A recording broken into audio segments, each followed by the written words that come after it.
Hello, I'm Fleurette7 and I'm going to show you how I make my recycled glass wave bead pendants. First I'm going to turn on my torch, turn off the oxygen, turn on the propane, light, and then turn down the propane as I'm introducing the oxygen. I get a nice neutral flame there. Now I'm going to take my shard, which I've been preheating in my kiln. And I'm also going to need a mandrel. This is a mandrel. It's pre-coated with a ceramic coating.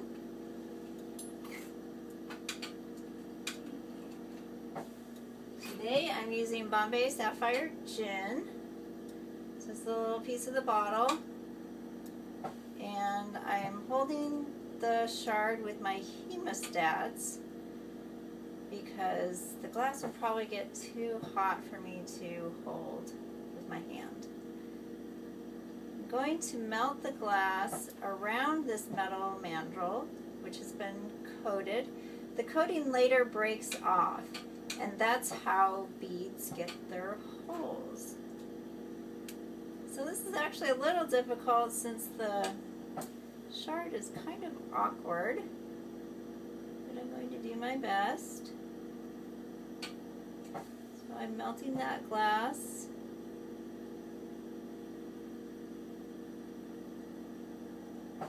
So you might notice on my desk there are some other colored rods. These are usually made in Italy and they come pre-formed in nice rod shapes that are easy to handle. Bottled glass is very different. It's a bit more difficult to handle and it doesn't melt as evenly. So I got my bead there. So this is where you can put a chain through or a cord. I'm going to melt that, round that out a little, center it a little.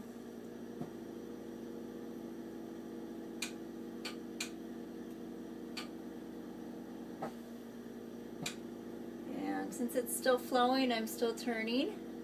That's what it looks like. And now I'm going to melt a shard of this onto that bead. Melt both of them. Not too much on this little round bead because then it'll lose its shape. But just kind of meet those two together. I'm going to pull that off, melt it and pull it off because I really don't want a pendant that long.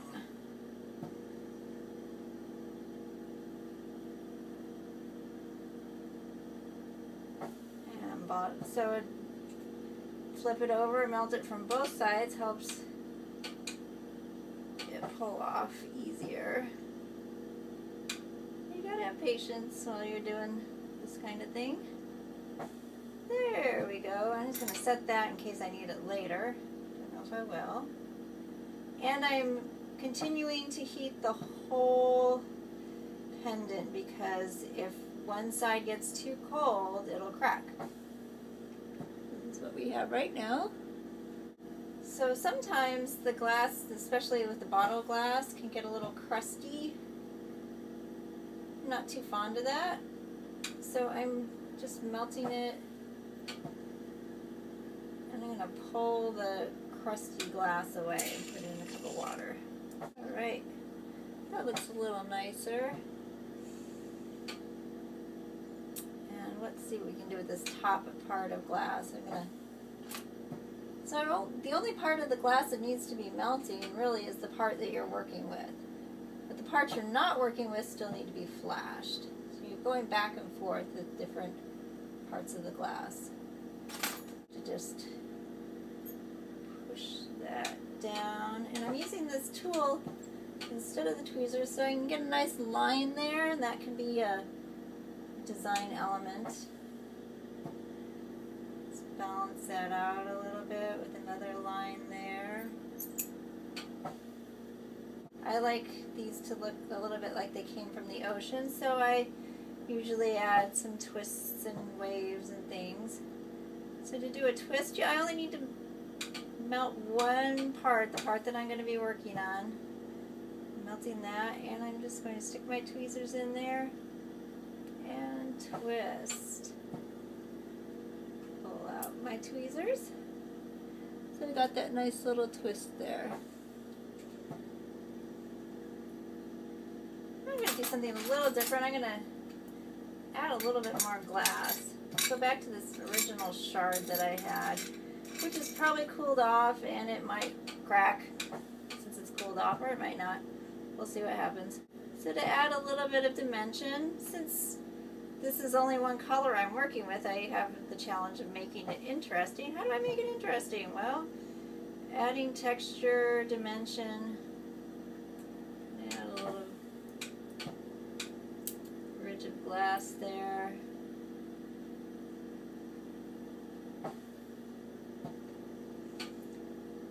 Maybe a little bit more. Okay, that's enough. Maybe even shape and define it a little bit with my tweezers.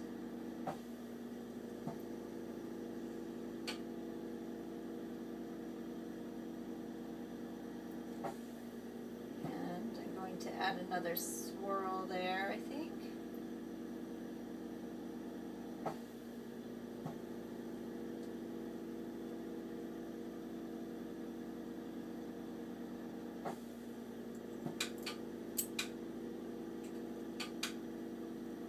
Like that.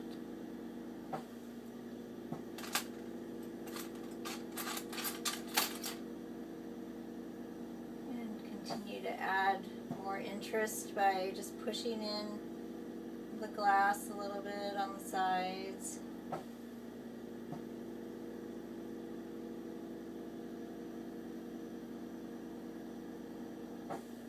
Again, the only place that I really need to be melting heavily is the part I'm going to be working with, but still flashing the rest of the glass.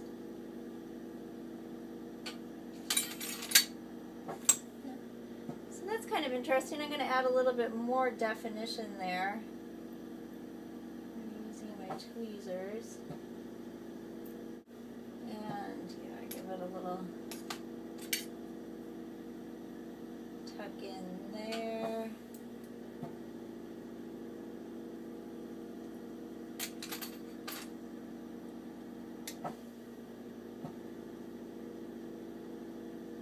Hold that out just a little.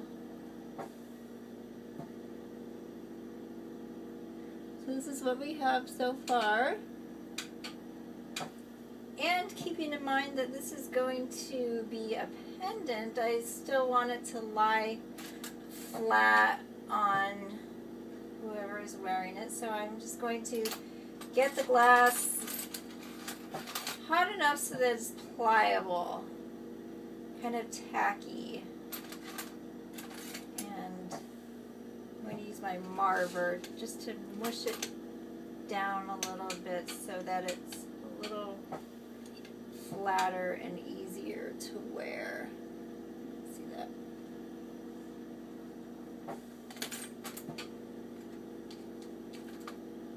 And that can be a little less bulky there. Flatten that a little more.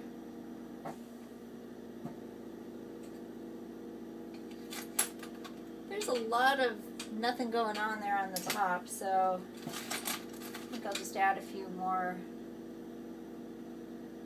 little lines or waves just to make it a little bit more interesting.